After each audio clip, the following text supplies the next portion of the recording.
大批家長同埋唔同團體星期日喺30幾度酷熱天氣警告之下上街遊行，反對國民教育，要求政府撤回。主辦單位聲稱有超過9萬人參加遊行，而警方就話遊行人數最高峰嘅時候有大約32000人。遊行隊伍打頭陣嘅係學民思潮嘅成員同埋一眾家長以及仔女。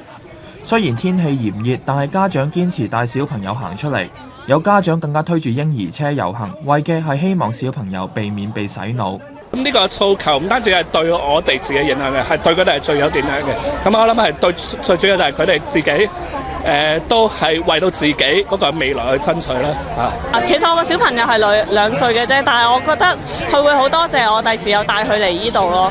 佢可能今日唔知發生咩事，但係如果佢知道我今日有帶佢嚟，可能佢會多謝我咯。以後亦都有中學教師參加遊行，用腳步表達對國民教育課程嘅不滿，要求政府係擱置呢個國民教育嘅。咁但係而家佢就一方面就喺小學嗰度想提前推行啦，另外佢就製作咗一份教材，呢份教材係非常之偏頗嘅。咁